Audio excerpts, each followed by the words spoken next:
This is ClueCon Weekly, the official Free Switch web show produced and broadcasted directly from Free Switch. ClueCon Weekly features live updates from the Free Switch developers and presentations from various pioneers of communications technology. ClueCon Weekly is brought to you by Free Switch Solutions, the official consulting firm of the Free Switch open source project.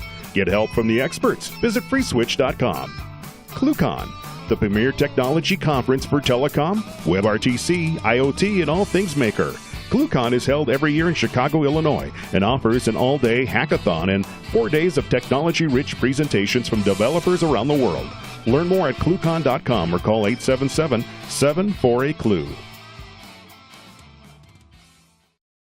All right, guys, welcome to ClueCon Weekly. Today is April the 5th, and today we'll have Allison Smith from the IVRvoice.com joining us. And she's going to be talking about IVR best practices for Free Switch and other things. So you guys hang out for that. And for a quick PSA for you, getting to be summertime, don't be like me and forget to clean out the air filters on your air conditioner and wonder why it's getting hot in your office. You can get that taken care of quite easily. So go do that. Up next, we got Miss Kathleen King with the news. So you guys stand by for that.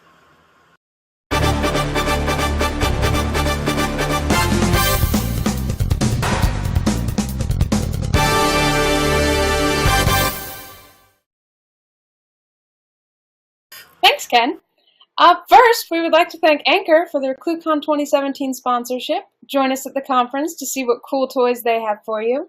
And go to ClueCon.com/sponsors to check out some of the companies joining us for ClueCon 2017. And there are only 26 days left to submit your speaking proposals for ClueCon 2017. The deadline for submissions are May 1st. So after you submit your proposals, you can head over to youtube.com/freeswitch and watch presentations from last year. Go do that. Make sure you get them in. We need those as soon as possible. Speaking of social media, visit our YouTube channel and check out all the videos we've got posted. You can watch other ClueCon weeklies and presentations from across the board. Training. We have training at ClueCon 2017. It's now open. We will have Free Switch training or OpenSIPS training available on Friday the 12th of August. Go to ClueCon.com to register. And if you'd like to sponsor ClueCon 2017, please contact marketing@ClueCon.com. We can get you sorted and get you some details on that. And then join us here next week. We have Dave Horton. And that's it for me, Ken. All right, cool. Thank you very much, Kathleen. Hey, Kathleen, just a quick question for you real quick. On the ClueCon training, is there anything special those guys need to know about that? Like, can they do both at the same time?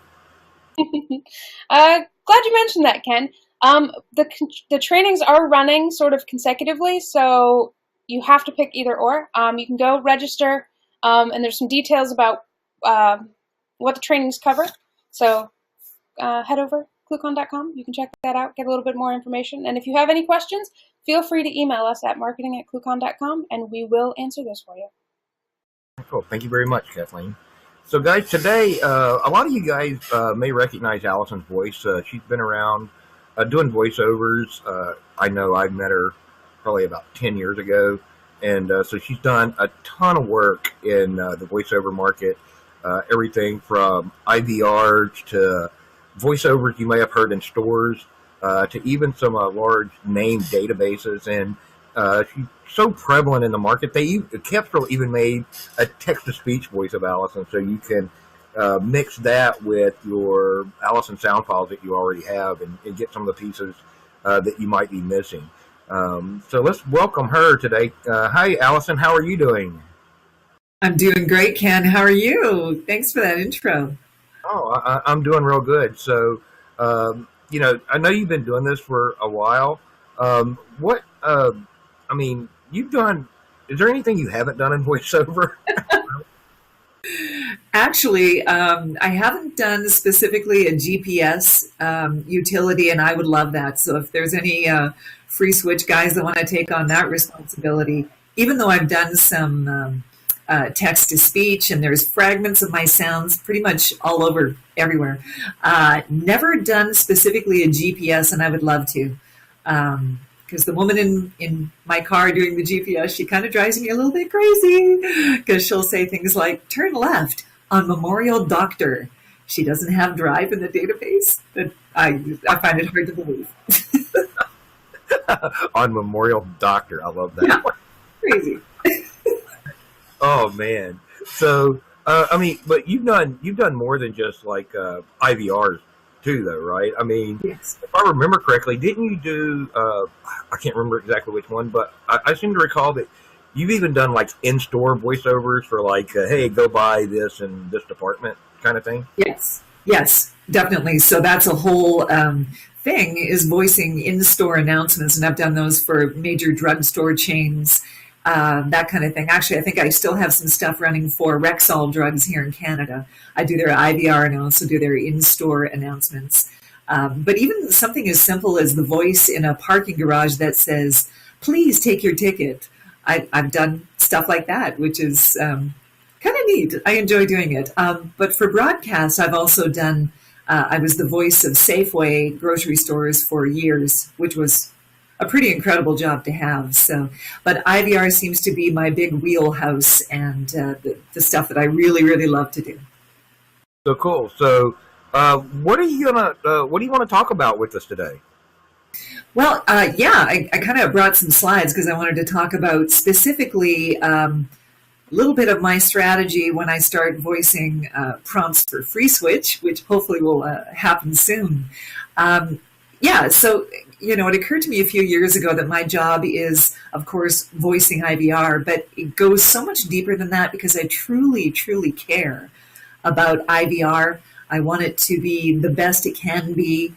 And I kind of get frustrated when I see clients who sort of recreate the same old phone system over and over again. They include a bunch of stuff that they sort of feel like it has to be in the system when really there is no purpose for it. Pet peeves of mine are, please listen to all choices before making your selection. It's kind of disrespectful of the caller's time, that kind of thing. So I believe you have my slide deck there. If you want to maybe get that all fired up and up on the screen, I can talk about a couple of things. Yeah. So, there we go. So maybe next slide. Okay. All righty. Yay! Yeah, so the key thing that I always want to tell people is that however short you think the caller's attention span is, it's probably way shorter than you think it is. Think about the last time that you were on the phone and how badly you just kind of wanted to get to a solution. And really, time is of the essence. So when people are writing phone trees, I always try to get them to make it as abbreviated and as short as possible. Next slide. Yeah, so another thing is to overestimate how important, underestimate how important the caller's time is. You can't overestimate how much an efficient phone tree helps everyone's life, pretty much. Okay, next slide. Yeah, and another thing is that callers actually expect to be confused in an IVR. They do seem almost like a maze.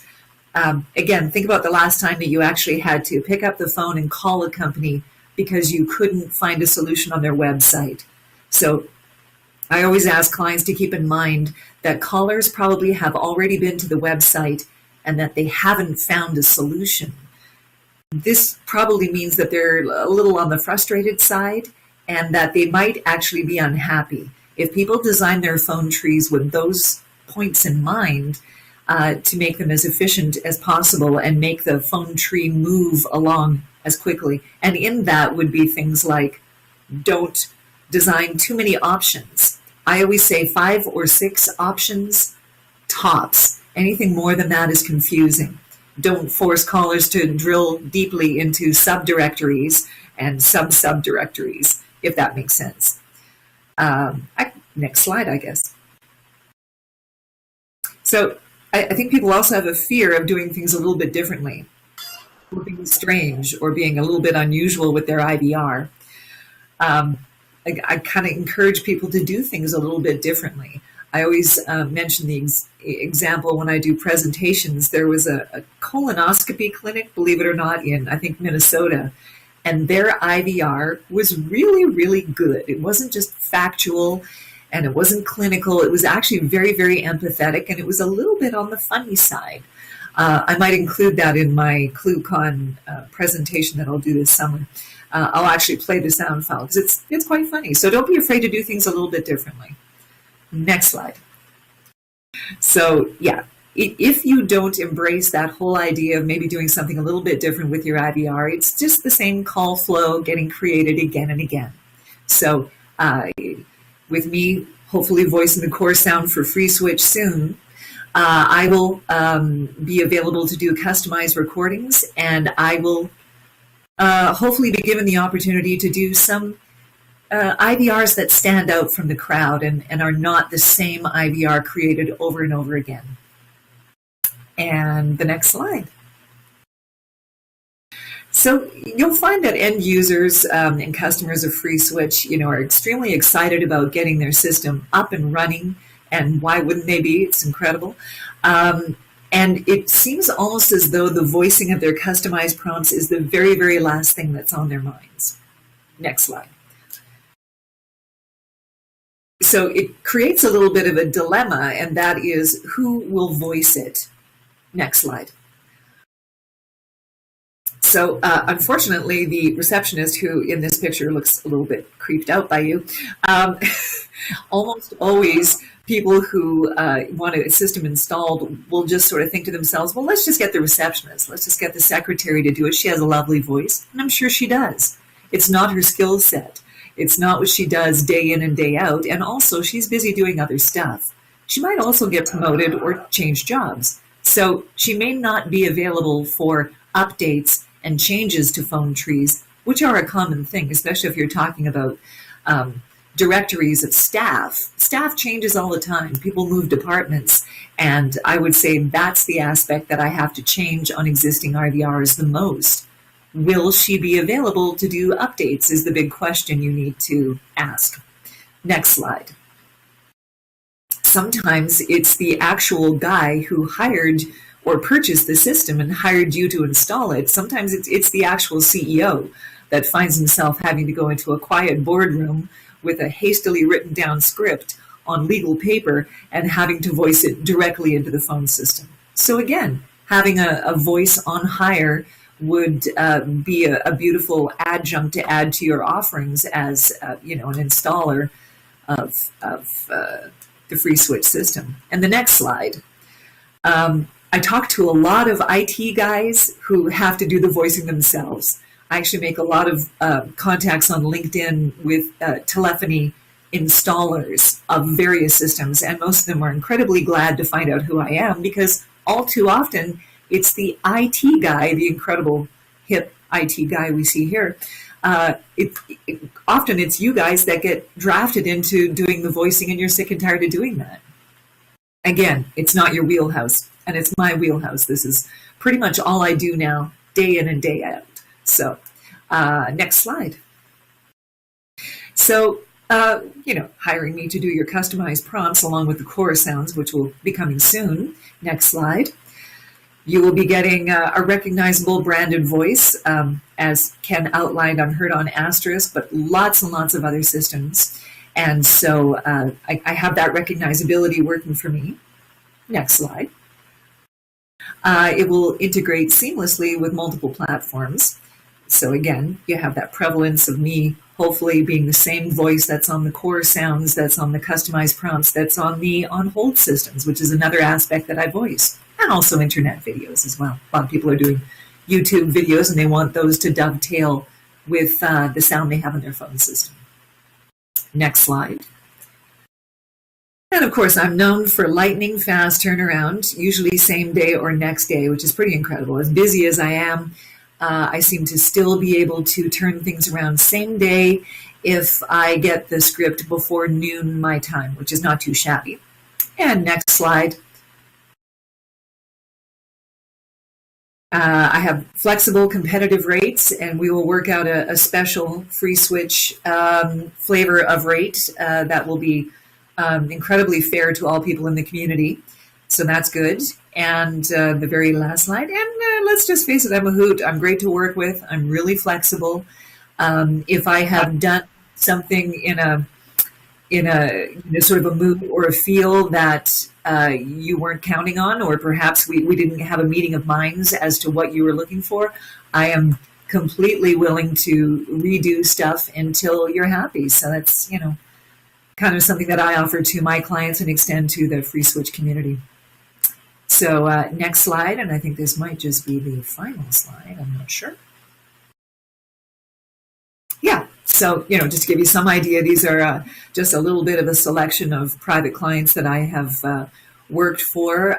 Kennedy Space Center, they do an incredible amount of updating of their on hold because they're always having new exhibits. Cisco, which I understand plays quite well with FreeSwitch. I've just been made the voice of the Cisco Meraki system, which is incredible. It's going to be a great opportunity that's going to amp up this summer. So yeah, I'm sort of heard all over the place, and hopefully that will be a selling feature for the free switch community to contribute to the GoFundMe, and to hopefully utilize me to do customized prompts that suit the personality of your company. So any questions, any messages, or anything I can answer? Yeah, so I know you've been doing this for a long time, Allison, and and I've heard some stuff that you've done that's quite hilarious, actually. Are there limits to the stuff that you will and won't do? I mean, let's be, as far as, because we see companies all the time that maybe not what I would consider mainstream, but they're doing something off the beaten path. Yeah. You have limits on that kind of stuff that you do, and realistic. And I mean, obviously, somebody shouldn't be asking you to voice some extreme profanity. But right. Well, actually, Brian K. West is probably the best person to answer that question, because he's probably been the one to send me the most hilarious stuff ever, and he's been known to kind of push the limits. Actually, generally speaking, I will and have done profanity if it has kind of a comic payoff. For example, if it's, an on-hold system that seems to be progressing normally, and then I kind of lose it at, deliberately. Recording. Exactly, yeah, for comic effect. So I will do that. I've actually been asked to do stuff that's kind of racist and homophobic, and that's really where I draw the line. I absolutely will not. There was a client that wanted me to do an auto dialer that would have shut down the gay marriage bill, and I went, no, there's no way. Absolutely no way. So, I was actually approached to do, early in the election process in the U.S., I was actually asked to do an anti-Hillary auto dialer, and I had to think about that, and I went, okay, if it's pro-Bernie, perhaps. If it's pro the other guy, no. Yeah. I'm not too selective, I have to say. Yeah, so advice for people wanting to get you to record stuff is get your script together and email it to you, and then let you evaluate it. Absolutely. And, with regards to FreeSwitch, hopefully we'll set up maybe a little bit of an ordering interface where people can upload scripts. I hope I'm not roping Brian or Kathleen into anything here.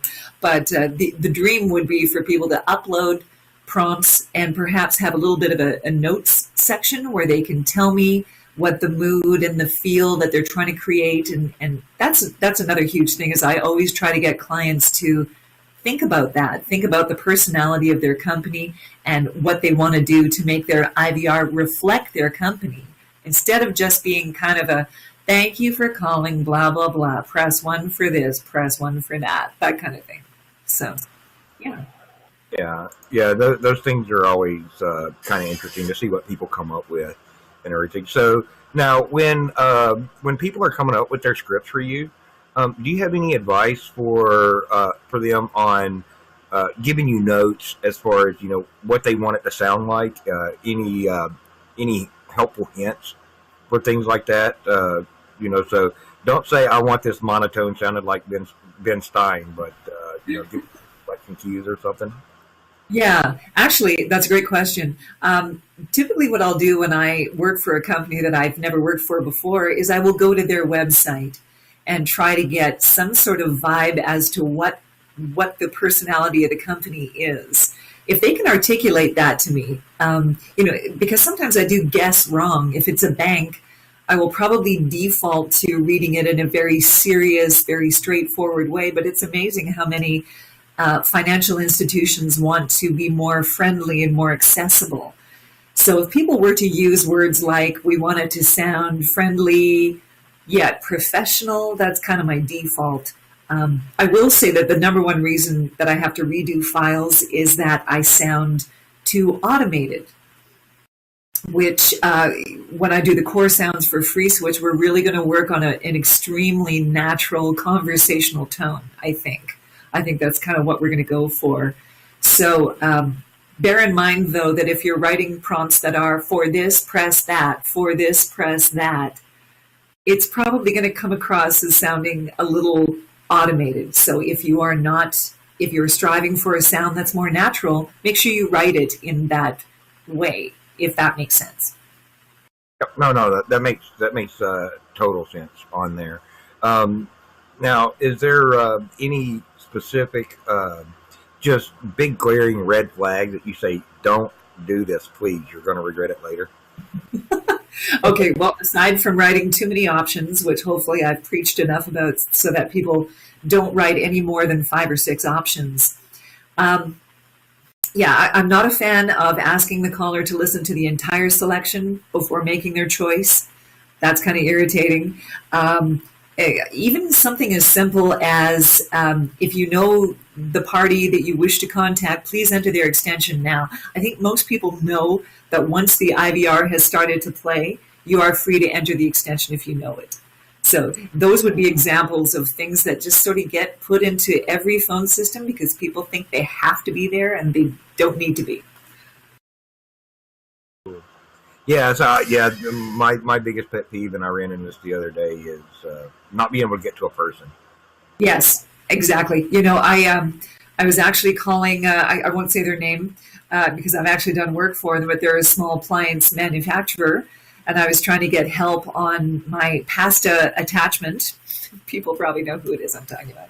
But anyhow, I made it through their entire IVR, which I think I counted about 6 or 7 layers of subdirectories, and got to the very bottom of it only to discover that there is no service on small attachments like the pasta makers. So that was, about 20 minutes out of my day where I found that there wasn't any service at the end of there was no pot of gold at the end of the rainbow.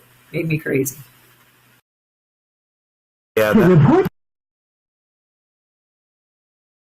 I'm looking for something over here. But actually, I did the same thing the other day, Allison.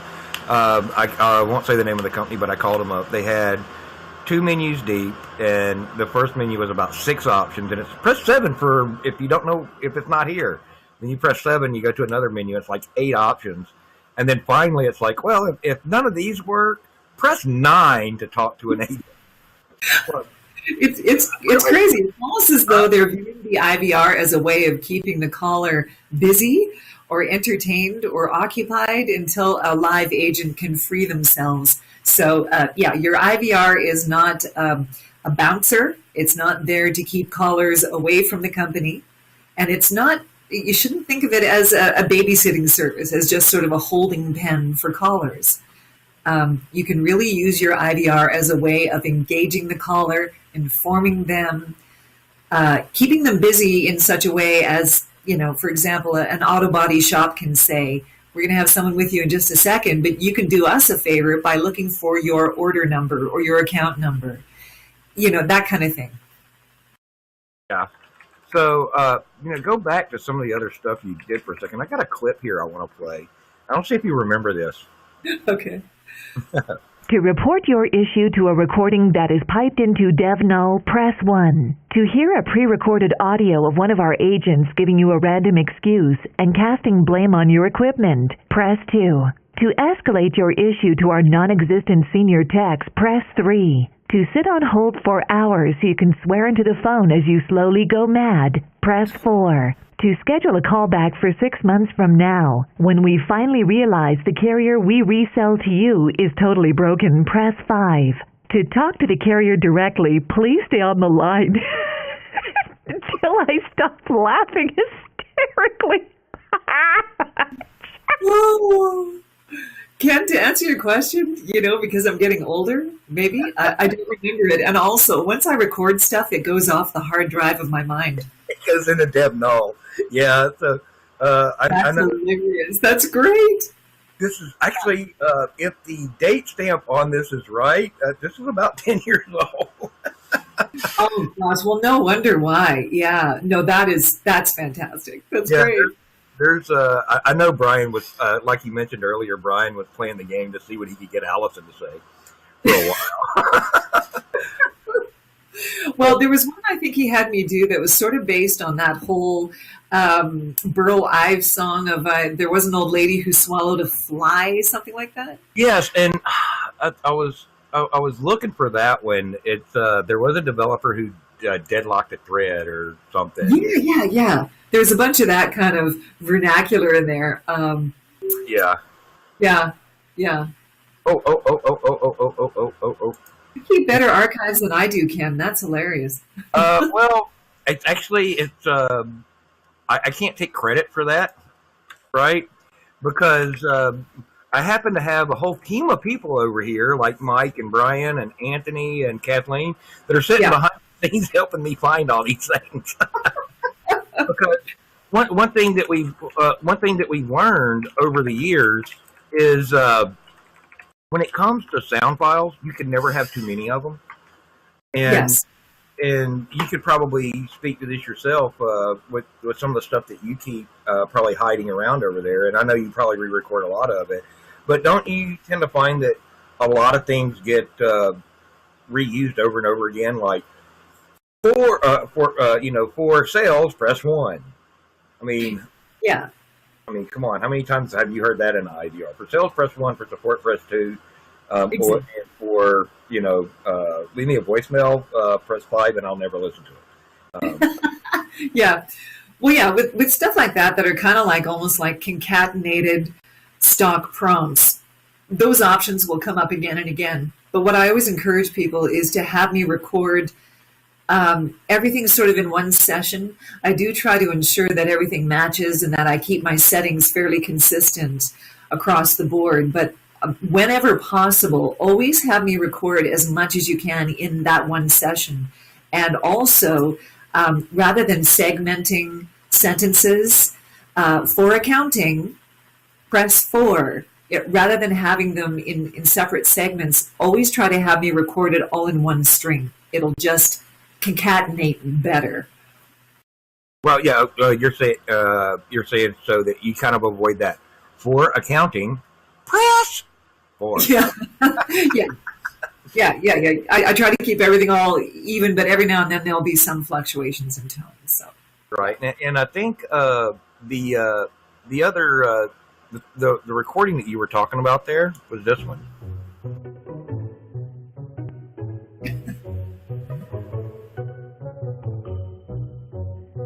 There was a developer who deadlocked a thread that hung and spun and caused overhead.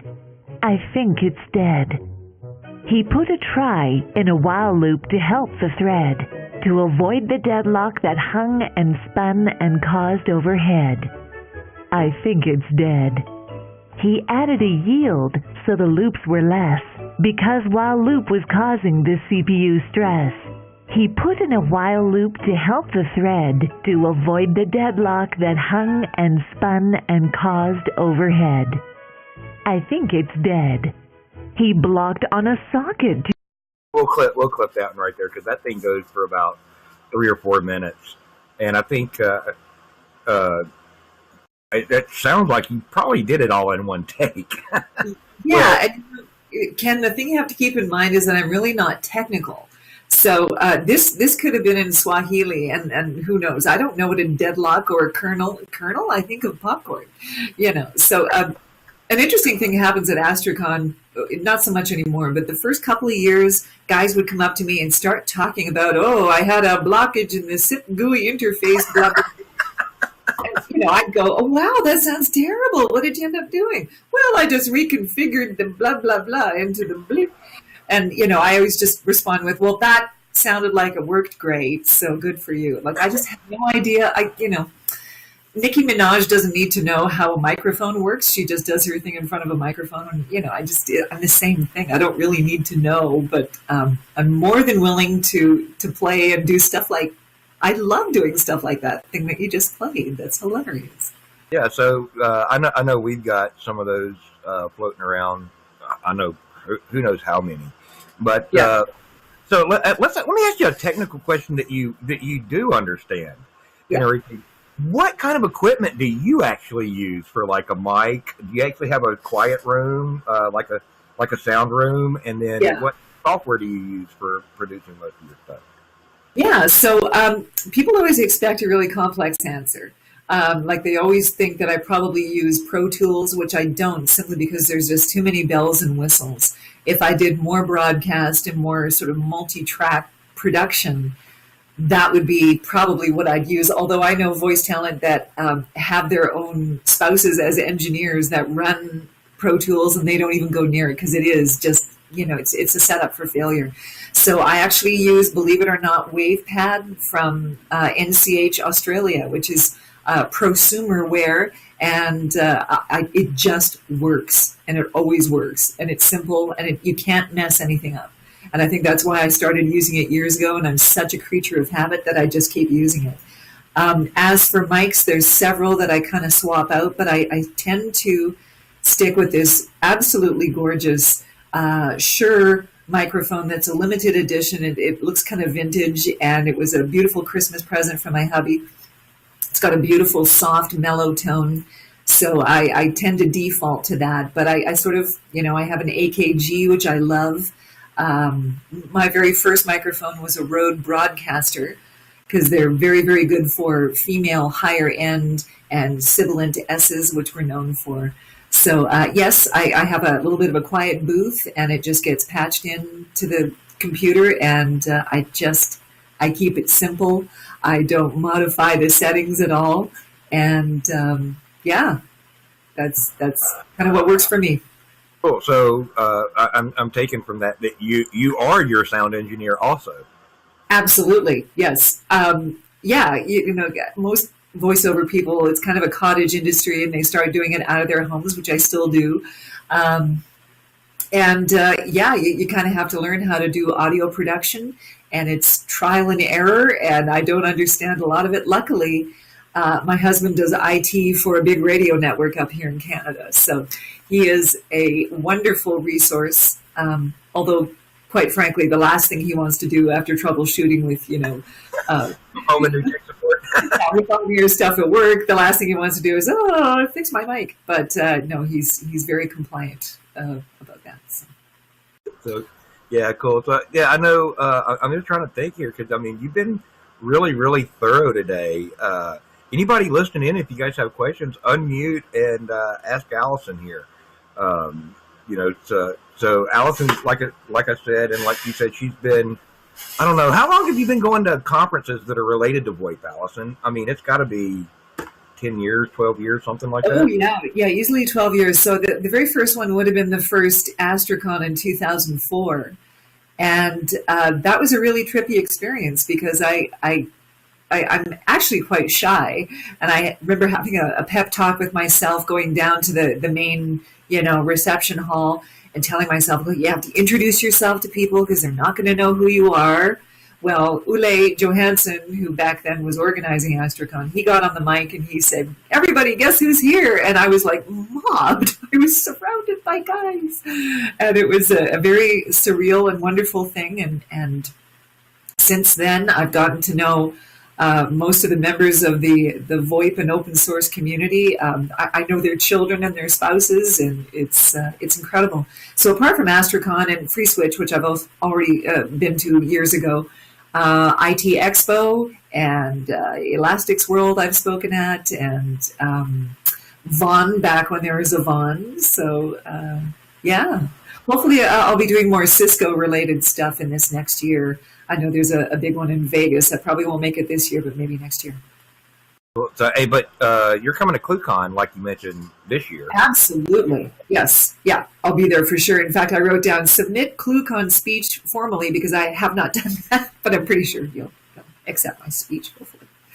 So, actually, I'm going to throw Kathleen under the bus real quick. Hey, Kathleen, didn't you have something you wanted to talk about with Allison? Yeah, I'd just like to mention that GoFundMe page that was mentioned a little bit earlier today. We're raising money for an Allison prompt set for FreeSwitch, so keep an eye out for that link if you guys can. Thank you to all of those who have contributed so far. And if you can, take a look at that, run through it, contribute if you can. If you haven't already heard, Kepstrel will be donating a free Allison TTS on Linux License? a voice license. Thank you, Ken. To anyone that donates more than $100. So keep that in mind, guys. Keep a lookout on that. We'd like to the FreeSwitch voice prompts will help sort of make a seamless transition between a lot of the voice prompts that are already out there. For those of you using, Asterisk and FreeSwitch consecutively. So yeah. Take a look. Go see that. That'll be posted below in the description. Click on the link and help us out there. Yeah, and right now it looks like, because I just pulled that up, it looks like we're about a third of the way there, guys. So pop over there, like Kathleen says. Everybody that does $100 gets that license for Kestrel, and what that means is on your IVR you can fill in the blank while you're waiting on Allison to actually record you something that goes properly there. So, I mean, and we kind of talked about that briefly before we went live, Allison. How long did it actually take you to record all the stuff for doing that Kestrel voice? Yeah, I think all told, it probably took about 6 months. And basically what you do, Kestrel sent me kind of a moderate telephone-sized script, basically, of sentences that were kind of nonsensical. And so I read the entire sentence, and then they take each sentence and feed it into a mysterious speech utility that breaks it down into phonemes and subphonemes. Kestrel and Patrick could probably explain it better than I can. But with as many sentences as they can, and they tried to get me to do more than I think their typical library compendium does. I think they added extra just so there's more of a guarantee of hitting the right sound combinations.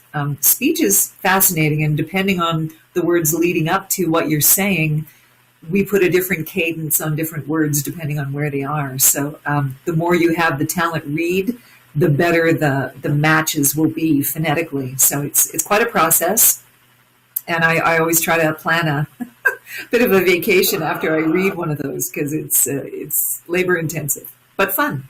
Yeah. On the labor-intensive side, but I know it.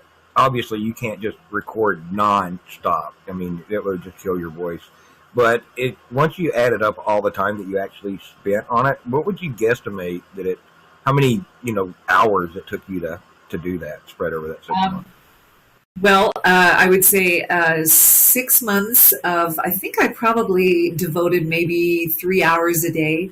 That was probably all I could really do, and also serve existing clients. So I think I carved out perhaps 3 hours a day each workday. So 5 days a week, 3 hours a day, came to about 6 months. So do the math. Yeah, it was a lot. That's a lot of recording. Yeah, it is. And actually, luckily there was no editing. I think I basically went through and cleaned up breath noises and that kind of thing. It took away bad takes, but I didn't have to chop it into separate sentences. Had I done that, that would have been double the time. Oh, yeah. Wow. So speaking of chopping it into separate sentences and stuff like that, just out of curiosity, and then some of the guys out there, would especially the technical guys would just give them a little bit of information when they're doing some capacity planning. What kind the average sound set that you do for somebody? When you go to email it to them, what would you estimate how big those things are? Are they so big that you can't email them, that you have to use like Dropbox or something, or just a couple of megs is where they usually wind up? Yeah, good question. I don't typically pay attention anymore since years and years ago, I suppose I sent them as an attachment. That's never been feasible. So I have my own FTP server that has, I think, pretty much a limitless capacity. So just for download and upload efficacy, I will still chop up big projects like that into segments. But I send it by FTP and then supply a secure link to go in and get it. And I think the files remain up there for 30 days. So plenty of time for you to share it with the team and download it. And I also keep extremely good archives of stuff that I've recorded for clients. So usually a couple of times a week, I'll get somebody emailing going, remember those files you did 5 years ago? Can we get those again? So I do keep drives and drives of files, which admittedly probably need to be better organized. Yeah, I can imagine that would get quite interesting trying to find something that you did, I don't know. Absolutely. Or even probably 6 months ago. Exactly. Yes. All right, cool. So any questions for Allison? And while those guys are thinking about Allison, anything else you want to get out there today? No, just that I'm extremely excited about working with FreeSwitch and looking forward to going to ClueCon. So if people can contribute to get those core sounds done, that'll be a really great thing to get recorded and out of the way.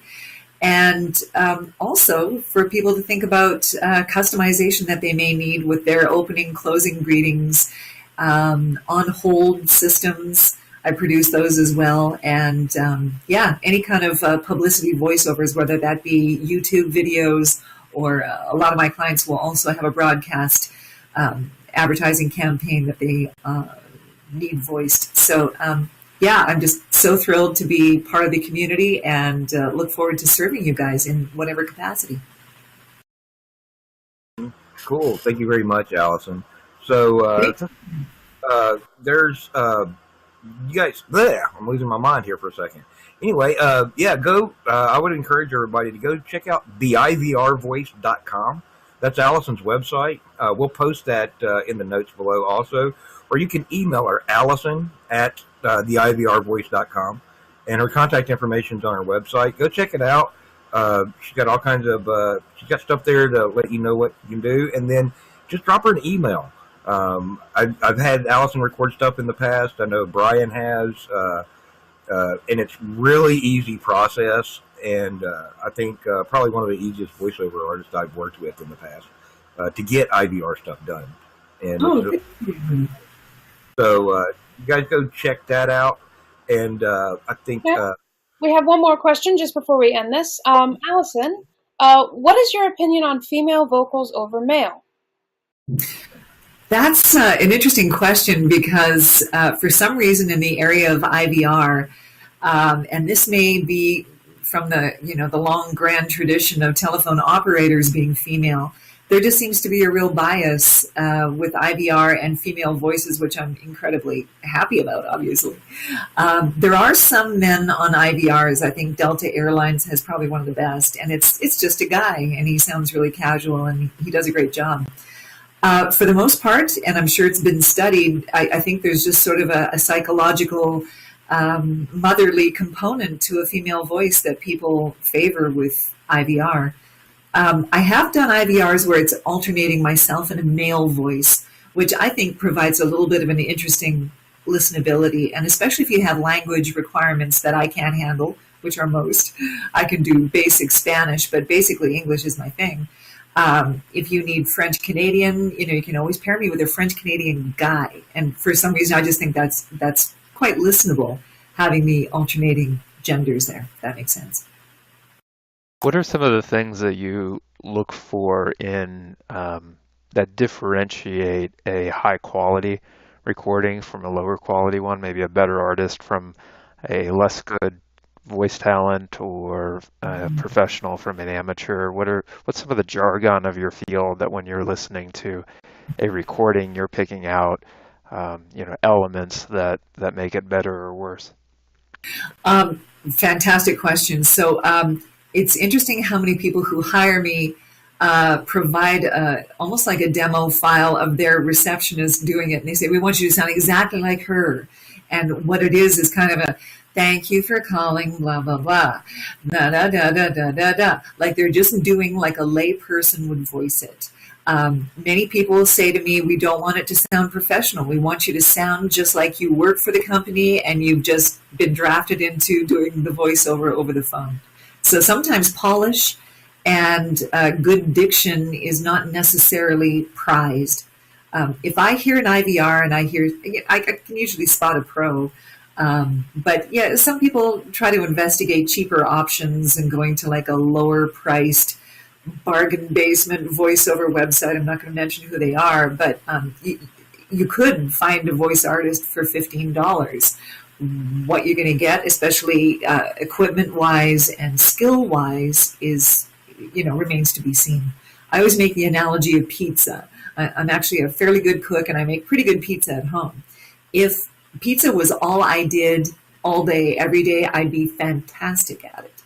So this is just kind of, you do what you do every day and that's what makes you accomplished at it. And hopefully I've achieved a certain level of skill at what I do that people maybe try a cheaper option, then come back and go, okay, we get it because your sound is consistent and you know what you're doing. So.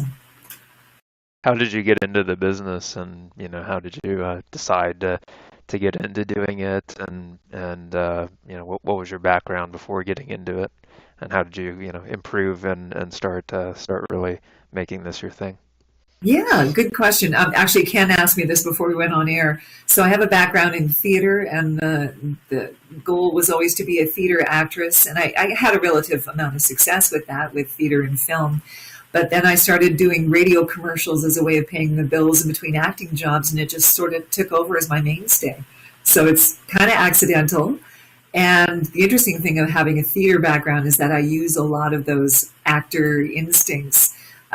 Maybe not so much in a typical straightforward IVR, but especially if people are asking me to almost like adopt a persona or a characterization. So it's a good background to have. But yeah, that's and how I got accomplished, I guess, is just repetition and doing a good job, and word of mouth, of course, helps to build up a clientele. So I actually got an email from a guy who recently lost his job, which was unfortunate, and he said to me, I just want to do some voicing until I get back on my feet. And I kind of said to him, well, it doesn't really work that way. It takes years to build up a clientele and to build up the chops to do the job well. How much do you consider doing a particular phone system brand like Asterisk or Free Switch as being kind of an investment of your time to future work? Because I imagine that after doing a platform like Asterisk or Free Switch, that you get a whole new clientele that now you're the sort of monopoly provider for, because you fit in with the sound set for that, the soundscape for that system. Monopoly, I like that. It sounds very sinister. Well, right. No, there is good monopoly. Exactly. Yeah, no, there's definitely a built-in recurring revenue. I actually did a blog post a few years ago aimed at voice talent who are interested in getting into IVR, and I don't exactly encourage that because I don't want more competition. But I basically just said to them, if you can establish yourself, get a foothold into a large carrier, even an open source carrier like Asterisk or Free Switch, or hopefully Cisco will lead to big and huge things. But once you get those core sounds in there, it is like a really good recurring revenue stream. So it's not guaranteed that they'll keep using you forever. And in fact, I think it's kind of widely known now that Asterisk business is really slowing down for me. I think people are using it less as an IVR and they're focused more on SwitchVox, the SwitchVox side of it. So, that's fine. I sort of predicted a little bit of a turning tide there. And luckily, FreeSwitch, it was good timing, and FreeSwitch was looking to transition into a new voice. So it all worked out really well. So, yeah, get that kind of foothold into a permanent contract is my advice. All right, I have another question from YouTube for you. What's your opinion on background music in a recording? Is there music or sound no-nos that a customer should consider when picking up background music? Glad you asked about that, because people are a little confused about on-hold versus IVR. So on-hold music is kind of an accepted industry norm, and it's almost unusual if you encounter an on-hold system that doesn't have a music bed mixed underneath it. So that's kind of customary there. Hopefully people are not playing the radio, which is actually illegal in most states and in Canada, to play a radio station beneath an on-hold system. So, but with IVR, I do get some people that ask for music mixed underneath, like an auto attendant greeting, and I discourage that simply because, the music starts up, the prompt starts up, and then you're saying, for accounting, press 1. Somebody presses 1 for accounting, and then the music abruptly stops and then starts up again. You've reached accounting. Like, to me, it's very disjointed. So I have I call them flurries. They're kind of like little tones. You'll hear them on my website. And I will usually mix that into the beginning of a greeting, like an intro greeting.